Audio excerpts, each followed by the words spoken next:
ஆன்மீகம் அப்படின்னு சொன்னாவே ஒவ்வொருவரும் தன் மனசில் இருக்கக்கூடிய அழுத்த போக்கிக்கிறதுக்கும் லோகத்தில் இருக்கக்கூடிய சகல விதமான மனிதர்கள் அவர்களிடத்தில் இருக்கக்கூடியதான அழுக்க நாம்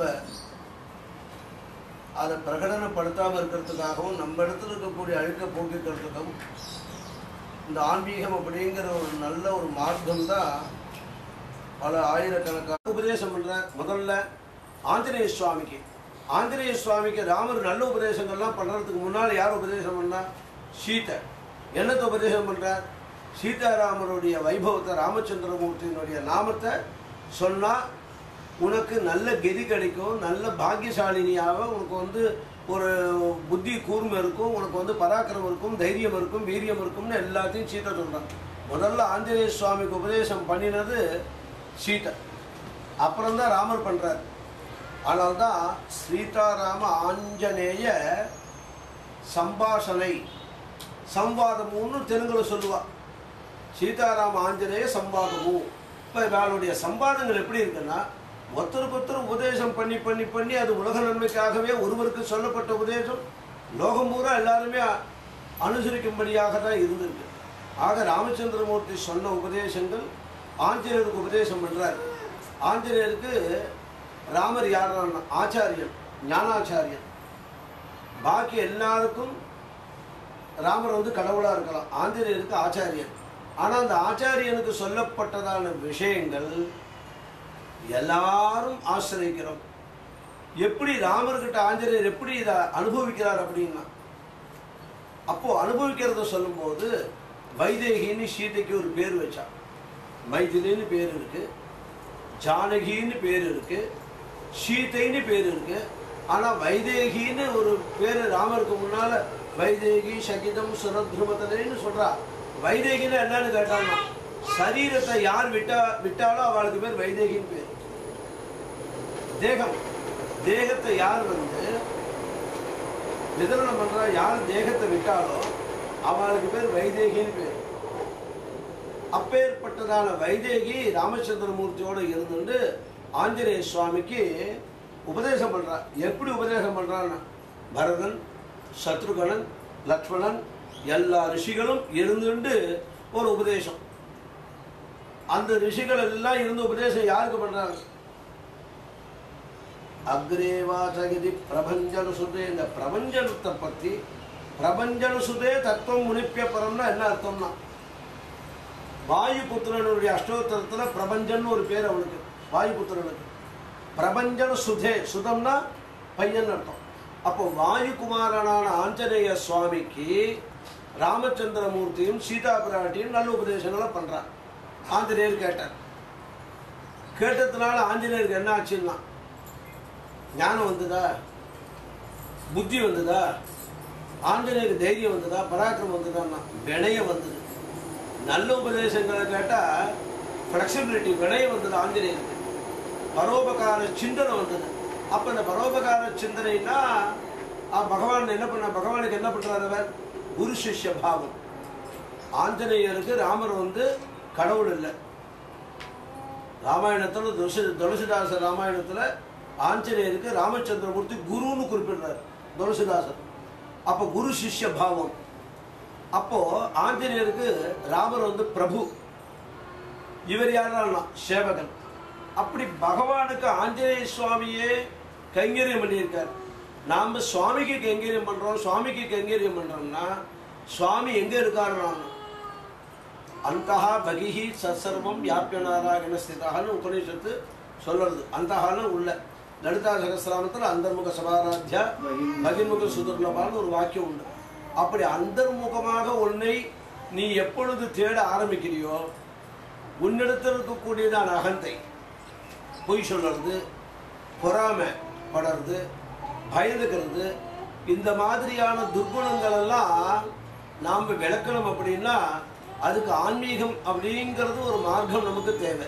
இந்த மார்க்கத்துக்கு போனால் என்ன கிடைக்கும்னா, பணம் கிடைக்குமா, குழந்தை கிடைக்குமா, வீடு கிடைக்குமா, ப்ரமோஷன் கிடைக்குமா, எதிரிகள் அழிவாளா, அதுக்கு பகவானுக்கு சம்பந்தமே இல்லை. பகவான் உன்னை நல்ல புஷ்பமாக இந்த உலகத்தில் சிருஷ்டி பண்ணியிருக்கார். அந்த புஷ்பம் பகவானுக்கு உகந்ததாக வாசனையான புஷ்பமாக இருக்கணும், சுகந்தமாக இருக்கணும். அந்த மாதிரி ஒரு புஷ்பமாக இருக்கணும்னா ஆஞ்சநேய சுவாமி இருந்தார். மனோஜகம் மாருதம் துல்லிய வேகம் ஜிதேந்திரியம் முக்திமதாம் வரிஷ்டம் வாதாத்வனம் வானர யூத முக்கியம் ஸ்ரீராமதூதம் சரசரமாமின்னு அந்த சிரச ராமச்சந்திரமூர்த்தியினுடைய பாதத்திலேயே எப்பொழுதும் வச்சிருந்தார். அது மாதிரி அர்ஜுனனுக்காக சொல்லப்பட்டதான வேதாந்தம் இந்த உலகத்தில் மக்கள் நல்ல மார்க்கத்துக்கு போகணும். ஆஞ்சநேயருக்கு சொன்ன வேதாந்தம் ஒருவனுக்காக சொன்ன வேதாந்தம் உலகத்துக்காக. ஒரு கன்றுக்காக கறக்கக்கூடிய அந்த பாலானது லோகம் பூரா எல்லா ஜீவன்களுக்கும் சாமிகளுக்கும் அபிஷேகத்துக்கும் குழந்தைகள் சாப்பிட்றதுக்கும் எல்லாத்துக்கும் அந்த பால் பகவான் கொடுக்குறார். ஆனால் அதுக்கு காரணம் வேணும் இல்லையா? வெறும் பால் அப்படியே கொடுத்துடக்கூடாது இல்லையா? அப்போ குழந்தைங்கிற ஒரு ஸ்தானத்தை கொடுத்து அந்த குழந்தைகளுடைய மார்க்கத்தில் குழந்தை வாயிலாக அதுக்காக சம்பாதிக்கக்கூடிய பாலை லோகம் பூரா பகவான் விநியோகிக்கிறான்னா அந்த கிருஷ்ண பரமாத்மா யாரான்னா கிருஷ்ணம் வந்தே ஜெகத்குரும். அப்போ ஒரு பிரகலாதன் வயிற்றில் இருக்கும்போது அம்மாவுடைய அந்த நல்ல சரித்திரங்கள்லாம் அம்மா கேட்டதுனால வயிற்றில் குழந்தைக்கு வந்து நல்ல தர்ம சிந்தனை நல்ல ஞான சிந்தனையெல்லாம் வந்ததுன்னா அது மாதிரி வயிற்றில் இருக்கக்கூடிய குழந்தை, வெளியில் இருக்கக்கூடிய குழந்தை, வளர்ந்த குழந்தை, வளர்ந்து இருக்கக்கூடிய குழந்தை, இந்த மாதிரி அம்பாளுக்கு நம்ம எல்லாரும் குழந்தை. இந்த சமூகமே அம்பாளுடைய சமூகம், அம்பாளுடைய குழந்தை. நம்ம ஒவ்வொருவருக்கும் ஒரு குடும்பம் இருக்குது. பல குடும்பங்கள் சேர்ந்தது பகவான் அம்பாளுடைய குடும்பம். ஆனால் தான் அகிலாண்ட கோடி பிரம்மாண்ட நாயகியாக இருக்கக்கூடியவள் புவனேஸ்வரின்னு பேர். புவனங்களுக்கெல்லாம் அவன் தான் ஈஸ்வரி. அப்பேற்பட்டதான ஜெகன்மாதாவுடைய கிருப்பை நமக்கு எப்போ கிடைக்கும்னா நமக்கு பகவான் இடத்துல எந்த கோரிக்கையும் வேண்டாம். தீங்கின்றி நாளெல்லாம் திங்களும் மாறி பெய்யுதுன்னு ஆண்டாள் சொல்றா பாசுரத்துல. தினந்தோறும் தீங்கில்லாத நாளா இருக்கணும் அப்படின்னு. அப்படி ஒவ்வொரு நாளும் தீங்கில்லாத நாளா இருக்கணும்னா என்ன பண்ணணும்னா நீ யாருக்கும் தீங்கு நினைக்காத. அப்ப அந்த தீங்கு நினைக்காத யாருக்கும் ஒரு உபதிரவம் இல்லாம அகிம்சை இல்லாம அந்த அகிம்சை வழியில ஹிம்சை இல்லாம எந்த ஒரு ஜீவாத்மா பகவானுடைய சரணத்தை பிடிச்சுக்கணும்னு பிரயத்தனப்படுறதோ அவ தான் சத்பாத்திரமாக சத்புத்தியாக சத்கதியை அடையும்படியாக ஒரு மனித பிறவி எடுக்கிறதுக்கு ஒரு அர்த்தம் இருக்கு. எல்லாரும் ஆன்மீகமா வேஷம் போட்டுக்கலாம். நாடகத்தில் வேஷம் போட்டுண்டா அதுக்கப்புறம் கொஞ்ச நேரம் ரொம்ப லைட் வெளிச்சத்தில் அந்த வேஷம் இருந்ததுன்னு வச்சுக்கோ, அது வந்து வேர்வையில் எல்லாம் வேஷம்லாம் கலைஞ்சிருமா. அது மாதிரி நாம் வேஷம் போட்டுக்கிறதுனா நல்லவன்கிற வேஷம் போட்டுக்க உத்தமம்.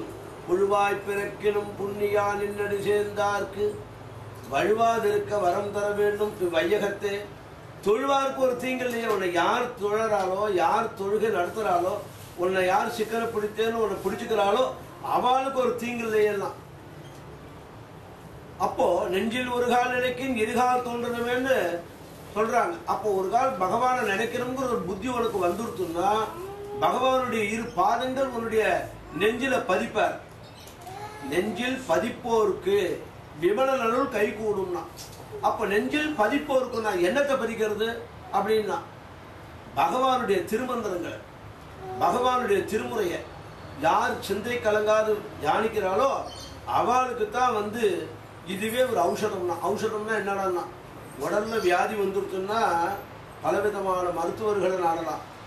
ஆனால் மனசுல ஏற்பட்ட உபாதைகள், வியாதிகள், கிளேசங்கள், துக்கங்கள் இதெல்லாம் எந்த டாக்டர்கிட்ட போனா நிவர்த்தி ஆகும்னா மந்திரமாவது நீர், வானவர் மேத நீர், சுந்தரமாவது நீர், துதிக்க பதுவடி நீர், வேதத்தில் உள்ளது நீர் அப்படியே சொல்லிட்டே போறான். அப்போ அப்பேற்பட்டதான ஒரு விபூதி, ஒரு குங்குமத்தையோ பகவானுடைய நாமாவை சொல்லி அதை நீ அணிந்து கொண்டால் உன்னுடைய மனசுல ஏற்பட்டதான கிளேசங்கள் எல்லாம் போடும். அப்ப இந்த மனசுல கிளேசங்கள் எதனால வருதுன்னா இந்த லோகத்தில் இருக்கக்கூடியதான மாயையான உலகத்துல எல்லாத்தையும் ஆளணும்னு நினைக்கிறோம். ஒரு காலத்துல சொத்தை ஆளணும்னு நினைச்சோம். அந்த காலம் அழியேறி போச்சு. அப்புறம் ஒரு காலத்தில் சுகத்தை அனுபவிக்கிறோம்னு நினைச்சோம், அந்த காலமும் மலையேறி போச்சு. ஒரு காலத்தில் நாம் இந்த ராஜ்யத்தையே அனுபவிக்கணும்னு நினச்சோம், அந்த காலம் மலையேறி போச்சு.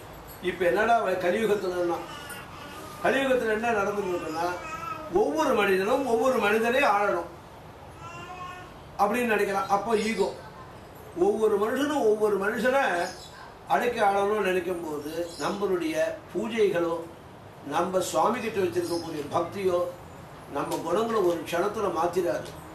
ப்ராக்டிக்கல்னு ஒன்று இருக்குது. என்னதான் பகவான் இடத்துல இருந்தாலும் சிந்தை பகவான் இடத்துலையே இருக்கணும், ஏகாகிர சித்தத்தோடு இருக்கணும், ஒரே சிந்தனையோடு ஒருமித்த கருத்தோடு பகவானுக்கு. அந்த நம்ம உடம்புல ஒரு எறும்பு கடிச்சா கூட அந்த அந்த ஒரு உணர்ச்சி நம்ம இடத்துல இல்லாத அளவுக்கு பகவான் இடத்துல பக்தி பண்ணுறது தான் உண்மையான பக்தி. பூஜை பண்ணிகிட்டே இருக்கும்போது இங்கே அரிக்கிறது இங்கே அரிக்கிறது, தலையை சொல்லிட்டு காலை சொல்லிட்டு நம்ம பூஜை பண்ணிட்டு செல்ஃபோனை பார்த்துட்டு இந்த நம்பரை பார்த்துட்டு ஆஃப் பண்ணிவிட்டு சர்வபூத கத பிரதானி நமஹ ஸ்ரத்தானி நமஹ பூத்தி நமஹ சுரப்ஜை நமஹ பரமாத்மிகாஜி நமஹ வாஜை நமஹ பத்மானகாஜி நமஹ மெசேஜிங்க. நான் 10 o'clock வந்துடுறேன். சுதகே நமஹ சுவாகாஜி நமஹ சுதாஜி நமஹ தன்யாஜி நமஹ கர்மஜி நமஹ. அப்புறம் அப்படியே பார்க்கறது, வாட்ச் எடுத்து பார்த்துட்டு டைட்டை பார்க்கறது, சம்பவே நமஹ பினாகினே நமஹ சசிதேகராஜ நமஹ அதை வச்சுது. திரும்ப பையனை கூட அர்ச்சனை சொல்லிட்டு இந்த வாசலில் போய் பாரு, யாரோ காலிங் பெல் அடிக்கிறா என்ன அப்படின்னு சொல்லு, கிருஷ்ணாஜ நமஹ கமலாநாதாஜ நமஹ வாசுதேஜாஜ நமஹ. அங்கே இப்போ இந்த மைண்டு எங்கெங்கே ஓடின்னு இருக்கு. ஆனால் வெளியில் வந்தோடனே எங்கள் வீட்டுக்காரர் 2 மணி நேரம் பூஜை ரூமில் இருந்தார். எங்கள் வீட்டுக்காரம்மா 1 hour பூஜை, சாமி கிட்ட போய் எந்திரிக்கவே இல்லை. வேண்டாம்னா அது வேறு, உட்காந்து எந்திரிக்க முடியலங்கிற உடல் உபாதை வேறு, அது வேறு. உட்காந்து எந்திரிக்க முடியல, எந்திரிச்சா உட்கார முடியல, அது ஒருத்தர் சில பேருக்கு உலகத்தில் பகவான் கொடுத்துருக்கார். ஆனால் சொல்கிறது வழக்கத்தில் என்ன சொல்லுவோம், சுவாமி ரூமில் 5 மணி நேரம் இருந்தாங்க, சுவாமி ரூமில் நாங்கள் ஒரு 2 மணி நேரம் எங்கள் வீட்டுக்காரர் பூஜை பண்ணார், என் பையன் சுவாமி ரூம்லேயே இருக்கான். இதெல்லாம் என்னன்னா, எத்தனை மணி நேரம் எத்தனை நிமிஷம் நீ பகவானோட உன்னுடைய மனசு லயிச்சுது, அதுதான் ஒரிஜினல் பக்தி, அதுதான் வேதாந்தம், அதுதான் சித்தாந்தம், அதுதான் ஞானானந்தம், அதுதான் எல்லாம், அதான் பிரம்மானந்தம். அந்த லெவலுக்கு போகணும். அதை விட்டுட்டு சும்மா அர்ச்சனை பண்ணிகிட்டே இருப்போம், மறந்துட்டுவோம். குழந்தைய கூப்பிடுவோம், பொண்ணை கூப்பிட்டோம், பையனை கூப்பிட்டோம், வா 3 சவுண்டு வந்து அனுப்பிச்சிடுறேன். அப்புறம் எங்கள் பூஜை இந்த அஷ்டோத்திரம் சொல்லும்போது சர்வாருணான வத்யாங்கி சர்வாபரண பூஷிதா சிவகாமேஸ்வராங்கஸ்தாஜி நமஹ சுவாதீன வல்லபாஜ நமஹ. 3 சவுண்டு வந்து அடிச்சிடும். சுமேரபந்தி சிங்கஸ்தாஜி நமஹ ஸ்ரீகண்நாயக நமஹ. ஏங்க வரும்போது காப்பத்தூர் வாங்கிடுவாங்க. அப்போ லலிதா சகஸ்ரநாமமோ வேதமோ திருமுறையோ பிரபந்தமோ என்ன நீ சொன்னாலும் உன்னுடைய மனசானது இந்த லோக விசாரத்திலேயே இருக்கிறதுனால உன்னுடைய ஆத்மார்த்த பக்திங்கிறது ஆன்மீகத்துக்கு உதவாது. அப்போ நானும் ஏதோ பூஜை பண்ணுறேன், நானும் ஏதோ சர்வீஸ் பண்ணுறேன் அப்படின்னா உன்னை முழுமையாக உன்னை ஒப்படைக்கணும். உன்னிடத்தில் இருக்கிறது எதுவுமே உன் கூட வராதுங்கிறது சத்திய பிரமாணம். யாருக்கும் எல்லாருக்கும் தெரியும், நம்ம போனால் நம்ம கூட எதுவும் வராதுன்னு நல்லா தெரியும். இருந்தாலும் எதையும் விட முடியல. வேண்டாம், எல்லாம் நமக்கு தேவை. நம்பிடுது எல்லாம் வீட்டில் வீடு காலங்கள் லாரியில் பூரா எடுத்துக்குவோம். அப்புறம் வீட்டில் ஃபைனலாக அப்படியே வாட்ச் பண்ணுவான். ஒரு ஆணி 2 ஸ்க்ரூ இருக்கும், அதை எடுத்து பாக்கெட்டில் போட்டு லேரில் உட்காருவான். வேண்டாம்னா அந்த வீட்டில் போனால் ஆணி அடிக்கணும், அந்த வீட்டில் போனால் படமாட்டை போகணும். இப்போ என்னென்னத்தெல்லாம் நம்ம கொண்டு போகிறோம் பட்சல. அப்போ இந்த உலகத்தில் பகவான் அப்படிங்கிறவர் எப்பவாவது ஒரு நேரத்தில் நினைக்கும்படியான ஒரு கருவி ஆகிட்டாரு. பகவான் நமக்கு கேட்டதெல்லாம் கொடுக்கக்கூடிய ஒரு கற்பக விருட்சமாக அவர் நினச்சிட்டு இருக்கோம். ஆனால் கேட்கும்படியானதை நீ கேட்கணும், அவர் கொடுக்கும்படியானதை கொடுத்தால் நீ அதை அனுபவிக்கும்படியான நிலையில இருக்கணும். இத்தனையும் வேணும் இல்லையா?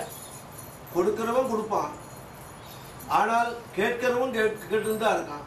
ஆனால் எதை கேட்கணும் எதை கேட்கக்கூடாது அப்படிங்கிறது நமக்கு தெரியல. எல்லாத்தையும் கேட்கணும், பகவான் இருக்கணும். ஆனால் பகவான்கிட்ட அதெல்லாம் எதுவுமே இல்லை. பகவான்கிட்ட என்ன இருக்குன்னா அவ்வியாஜ கருணாமூர்த்தி, அஜ்ஞான துவாந்த தீபிகா, உன்னிடத்துல இருக்கக்கூடியதான அஜ்ஞானங்கள் எல்லாம் போக்கி கண்ணில் பாத்திர மாத்திரத்திலே உனக்கு என்ன வேணும்னு புரிஞ்சுட்டு பகவான் கொடுக்குற. நீ ஒண்ணுமே கேட்க வேண்டாம். பகவான் கீதையில சொல்ற, கடமையை செய்ய, பலனை எதிர்பார்க்காத, அவ்வளோதான். அந்த மாதிரி நம்ம டியூட்டியை பண்ணு. அதனால நல்ல விஷயங்களை நல்லார் ஒருவர் உணரில் அவர் பொருட்டு எல்லோருக்கும் பெய்யும் மழைன்னா, அருதருது மானிடராய் பிறப்பது அருது, அதையும் சொல்றான். அப்புறம் நல்லாரை காண்பதும் அரிது, அதையும் சொல்றான். எதனை எடுத்துக்கிறது? நல்லாரை காண்பதும் அரிது. அப்ப இந்த உலகத்தில் நல்லாரை பார்க்கறது அரிதுங்கிறான். அப்போ நல்லார் நல்லார்னு யாரை சொல்லலாம்? யார் இந்த உலகத்துல இல்லாங்கிற ஒரு ரீதியில வாழ்றாளோ அவன் தான் நல்லார். அவன் இடத்துல எதுவுமே இல்லை, எல்லாம் பகவான் தான். நம்ம இடத்துல எதுவுமே இல்லை, இல்லாதவரா வாழணும், இல்லாருன்னு வாழணும், அவ்வளவுதான். அதுதான் ஸ்வதர்மம், அதுதான் ஆத்மானுபவம், அதுதான் ஆத்மாமிர்தம்னு பேர். அமிர்தம் அப்படிங்கிறது எங்கிருந்தோ ஒன்று வரதில்லை, உன்னுடைய மனசு அமிர்தமா வச்சுட்டாவே போறோம், ஆத்மாமிர்தம், அவ்வளவுதான். அதனால நம்ம இந்த உலகத்தில் இருக்கிறதெல்லாம் எல்லாத்தையும் நாம் பகவத் ஸ்வரூபமாகவே பார்க்க ஆரம்பிச்சுட்டா, ஆன்மீகம் அப்படின்னு சொல்லக்கூடியதான ஒரு மார்க்கம் நமக்கு ரொம்ப கம்ஃபர்டபுளாக இருக்கும், கஷ்டப்பட மாட்டோம், ரொம்ப நல்லா இருக்கும். என்ன அந்த உலகத்தில் கொண்டு போக போகிறோம்? ஒன்றும் இல்லை. எதையாவது வச்சு மோட்சம் வாங்கிட முடியுமான்னா? 4 வீடு வச்சுருக்கேன், சரி இருக்கட்டுமே. 4 வீட்டில் 3 வீட்டை விற்று மோட்சம் வாங்க முடியுமா?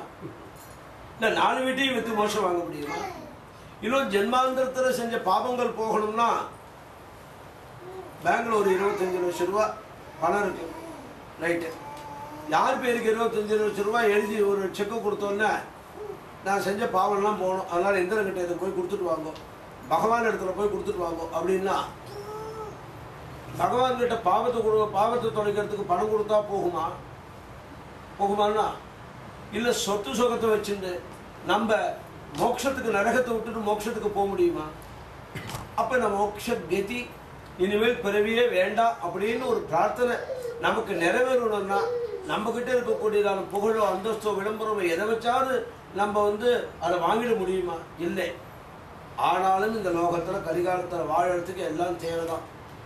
ஆனால் ஆச்சாரியர்கள் என்ன சொல்றோம்னா, தர்ம மார்க்கத்துல எல்லாத்தையும் அனுபவிங்கலாம். பீஷ்மர் அம்பு படுக்கையில படுத்துட்டு இருக்காரு, அம்பு படுக்கையில படுத்துட்டு இருக்காரு, ரத்தம்லாம் ஓடிட்டு இருக்குது கீழே. பாண்டவர்கள்லாம் நிற்கிறாங்க, கிருஷ்ண பரமாத்மாவும் நிற்கிறாரு. கிருஷ்ணன் கேட்கிறான் பீஷ்மர் கிட்ட, உபதேசம் பண்ணுன்னு. இன்னொரு 10 நிமிஷம் ஆகுண்டார் பீஷ்மர். திரும்ப கிருஷ்ணன் கேட்டான், உபதேசம் பண்ணுன்னு. அனதர் 10 மினிட்ஸ் தான். திரும்ப கிருஷ்ணன் கேட்டான், தர்மர் கேட்டான், ஒருத்தரும் கேட்டான். எவ்ரி 10 மினிட்ஸுக்கு அனதர் 10 மினிட்ஸ் சொல்லிட்டே இருந்தார். 1 hour ஆயிடுச்சு. இப்போ கிருஷ்ணன் கேட்டான், உங்ககிட்ட உபதேசம் வாங்கிக்கணும்னு நான் நிற்கிறோம், உபதேசம் பண்ண. கிருஷ்ணனை பார்த்துட்டு பீஷ்மர் சொல்றார், என்கிட்ட உபதேசம் வாங்கணும்னு நீயே நிற்கிற, ஒன்ன வச்சுன்னு நான் என்ன உபதேசம் பண்ணது? ஆனா பகவான் சொல்லிட்டா அதை சிறுமர் கொண்டு நம்ம பண்ணணும். ஏன்டானா சொன்னவனே அவன் தானே, சொல்ல வைக்கிறவன் அவன் தானே, அவனோடாலே அவன் கால் வணங்கிருந்தான்னு சொல்லியிருக்கு. நான் சொல்றேன்னு ஆரம்பிச்சேன். கிருஷ்ணன் கேட்டான், நிறுத்தி, இப்போ எதுக்கு உபதேசம் பண்ண போற? முதல்ல நீ ஏன் பண்ணலன்னா, நான் துரியோதனை கெட்டவன், அவன் வீட்டில் சோற்று தின்னேன், அவன் கெட்டவனா இருக்கிறதுனால, அவன் வீட்டில் சோறு தின்னதுனால என் உடம்புல இருக்கக்கூடிய அத்தனை ரத்தமும் கெட்டு போச்சு. இப்போ அந்த கெட்ட ரத்தம் பூரா வெளியேறினதுக்கு அப்புறம் நல்ல ரத்தம் இப்போ உடம்புல அப்பவே இந்த ரத்த மாற்றங்கள்லாம் வந்திருக்குது அப்பவே. அப்போ நல்ல ரத்தம் அவருக்கு உற்பத்தி ஆச்சு. நல்ல ரத்தம் உற்பத்தி ஆனோம்னா நல்ல எண்ணங்கள், நல்ல புத்தி, நல்ல செயல்கள், நல்ல உபதேசங்கள், அக்ஷர சுத்தமா தப்பு இல்லாம பேசுறது, வாக் சுத்தம் எல்லாம் இருந்தது. யாருக்கு? பீஷ்மருக்கு. முதல்ல ஏன் இல்லை எல்லாம் அவர் என்ன சொல்லிட்டே தெரியல. ஏன்டான்னா அந்த கெட்ட ரத்தம் அவருடைய உடம்புல இருந்தது. அது ஏன் வந்ததுன்னா கெட்ட வீட்டில் சாப்பிட்டதுனால. ஆகையினால நல்லவர்களாக இருந்தால் நாம் சாப்பிடுகின்ற சாப்பாட்டினால நமக்கும் நல்ல புத்தி இருக்கும். நல்லவர்களாக இருந்தால் நம்ம வீட்டில் ஒரு பிடி சோறு ஒருத்தன் சாப்பிட்டாலும் அவனுக்கும் ஒரு நல்ல புத்தி இருக்கும். இப்படி எல்லாருமாகவே நல்ல புத்தியை தேடி நல்ல மார்க்கத்தில் போய் நல்ல விதத்தில் குழந்தைங்களுக்கு நல்ல தத்துவங்கள் எல்லாம் சொல்லிக் கொடுத்து, நாயன்மார்கள் சரித்திரங்களை சொல்லிக் கொடுத்து, ஆழ்வாரர்கள் சரித்திரங்கள், பாசுரங்கள், இந்த மாதிரி லலிதா சகஸ்ரநாமம், தேவி மகாத்மியம், பாகவதம், இந்த மாதிரி வசந்ததான ஒரு விஷயங்களை சின்ன குழந்தைகளுக்கு புரியிற வயசு வரும்பொழுது அதெல்லாம் சொல்லிக் கொடுக்க ஆரம்பிச்சுட்டா அந்த குழந்தைகளுக்கு சின்ன வயசுல விதைக்கக்கூடியதான நல்ல விஷயங்கள் நல்ல பெரிய குழந்தைகள் ஆகும் பொழுது அந்த குழந்தைகள் பரோபகார சிந்தனை, நல்ல விஷயங்களை பேசுறது, நல்லதை தேடி போறது, நல்ல சத்குருவா இருக்கக்கூடியதான குருமார்களுக்கு கைங்கரியம் பண்ணுறது, இந்த மாதிரி ஒரு வசந்தனான நிலைக்கு அந்த குழந்தைகள் போகும் பொழுது அப்படி எல்லா குழந்தைகளும் போக ஆரம்பிச்சுட்டா இந்த உலகமே ஆன்மீக உலகம் ஆயிடும். அப்ப இந்த உலகத்துல துக்கம் இருக்காது, இந்த உலகத்துல ஈகோ இருக்காது, பொறாமை இருக்காது, பயம் இருக்காது, அப்போ அதர்மம் இருக்காது. அப்போ இதெல்லாம் நல்ல குவாலிட்டிஸ்லாம் இருக்கும் பொழுது என்ன ஆகும்னு கேட்டா, துவாபர யுகம், திரேதா யுகம், கிருத யுகங்கள்லாம் எப்படி இருந்ததுன்னு புஸ்தகத்துல படிக்கிறோம். அதை நடைமுறை வாழ்க்கையில நம்மளால அனுபவிக்க முடியும். நாராயண நாராயண நாராயண.